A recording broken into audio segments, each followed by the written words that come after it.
Sa yan na ni Marcos, napakaraming ninakaw, napakaraming nilabag na batas sa Pilipino. Kinukulong ayaw ni PRRD kasi bugok na matanda na. Yung tatay ni Bongbong Marcos, pinalibig ni PRRD. Tapos yung mga kabataan na nakakamping dilawan, anong sisigaw? Ayoko sa Duterte, bakit? Walang transparency, walang accountability, gago! Bugok na estudyante!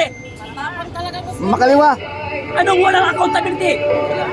Ano ba ang ginawa ni PRRD? Hindi ba accountability para sa inyo yun?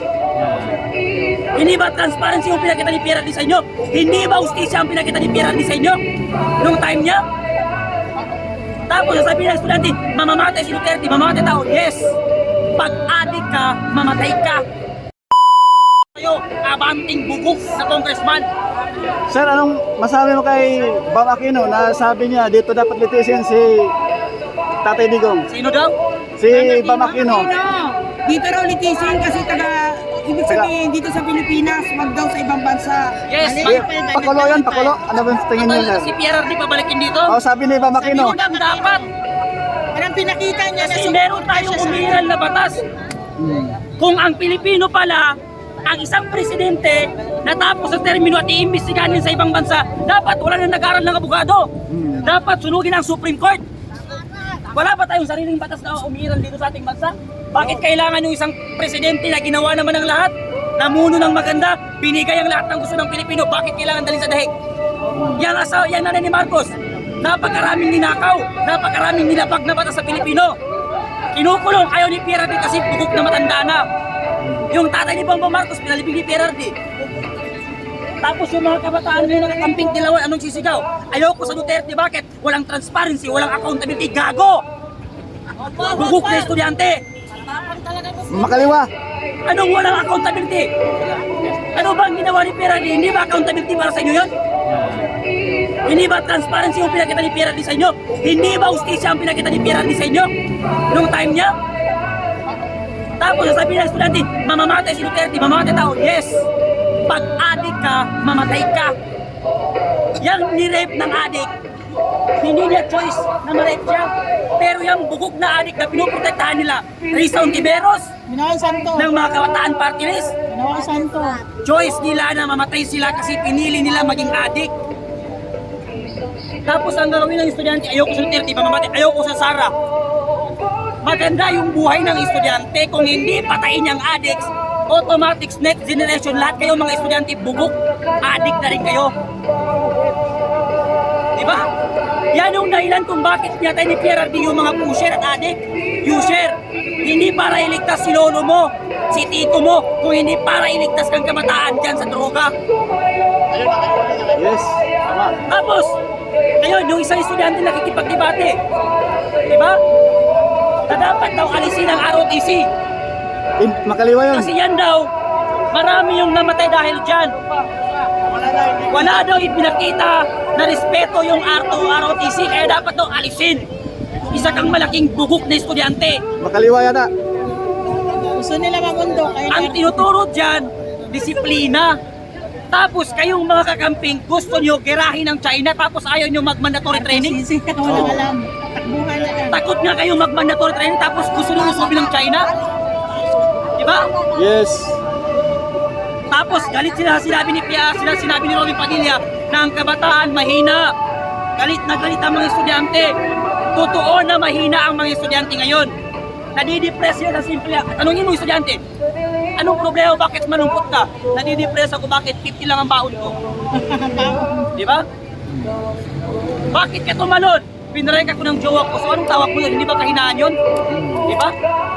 Ang gusto ng mga estudyante ngayon, mag-OJT sa taas ng bundok, magpa-recruit sa kabataan party list ni Renico at ni Raul Manuel. Yes. Yan ang gusto nila. Si Kiko Barsaga, sinasabi na si Bongbong Marcos magnanakaw. Ano ang ginawa ng House of Representatives?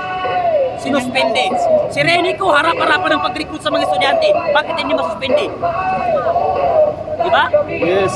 So ibig sabihin, ang gobyerno natin ngayon, bulok na bulok ang sistema. So hindi tayo titigil ng mga Pilipino dahil sa pambababoy nila, pambabastos nila sa karapatan ng bawat Pilipino at pagpapadala nila kay PRRD ng illegal sa dahig. Diba?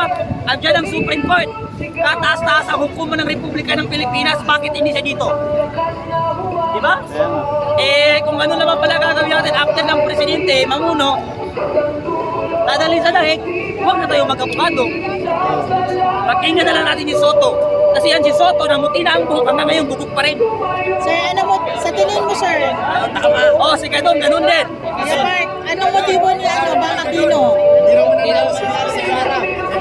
Ay talagang hindi mananalo si VP Sara kung palakyan ang nakaw. Pero kung pagmamahal sa bayan ng pag-usapan, wala sila at Larry Gadon. Sabi nga ni Larry Gadon, bakit si VP Sara hindi madisbar-disbar? Katakot-takot na pagmumura ang ginagawa niya. Si VP Sara, nagmumura pero matalino. May ginagawa. Si Gadon, nadisbar kasi bugok. Kaya lang naman nakapasen sa bar exam kasi nangopya nung nalaman ng na nangopya pala, bugok pala, nadisbar kagad.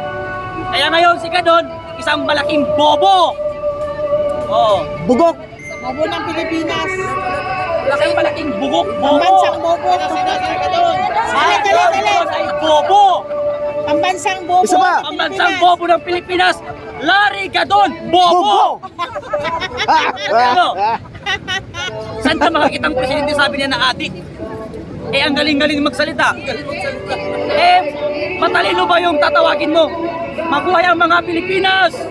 Ilan ba ang Pilipinas? 10. Isa lang ang Pilipinas pero milyon ang Pilipino na walang tiwala sa iyo, Bongbong Marcos. Diba? Sino ang pambansang bobo? Larry Gadon. Yan ang pambansang bobo sa Pilipinas, Larry Gadon. Sir, may iba tayo. Anong motibo ni Bang Aquino? Bakit nagayag siya na balik sa Pilipinas? Seryoso ba siya sa kanyang panyaya or kumukuha lang siya ng simpansya ng mga... Para lang makipag-plastikan, mga plastic man yan sila eh. Oh. Kaya sabihin niya, kailangan ibalik si Pierre dito. Para sa next election, makatakbo naman siya ulit. Yes, tama. Di ba? Ginagawit niya lagi. Kaya itong mga estudyante na bumoto kay Bang Aquino, Bobo! mga Bugok! bobo yan. Bugok! Kaya lang nila binoto si Bang Aquino dahil si Bang Aquino daw ang ng libreng kolehiyo. Kaya nga, si PRRD pirma eh. Ang principal author diyan, libreng kolehiyo na yan, si Ralph Recto. Kaya lang nasali dyan sila Bang Aquino kasi natural, Congress, senator sila eh. Pipirma sila doon. Hindi lang si Bang Aquino ang pumirma. Lahat ang senator. Pangatlo, yan, isinulong din yan na batas ni Miriam Defensor kaso hindi na-aprobahan nung time ni Gloria kasi wala daw budget. Pumalit na naman si Noynoy Aquino, hindi aprobahan kasi wala daw budget. Dumating si PRRD, galit ang gabinete. Huwag mong pirmahan PRRD, walang budget ang Pilipinas. Pero dahil sa mga estudyante, pinirmahan ni PRRD kahit walang budget ang Pilipinas. Yes. Kaya kayo mga estudyante nag-aaral sa mga libreng school, huwag masyadong bobo. Mag-research din kayo, huwag lang kayo tumutok sa kung anong tinuturo ng teacher sa inyo. Nagpa-recruit pa sa Huwag na magpa-recruit at Huwag na magpa-recruit sa iyo, Makaliwa. party list, mga kaliwang grupo.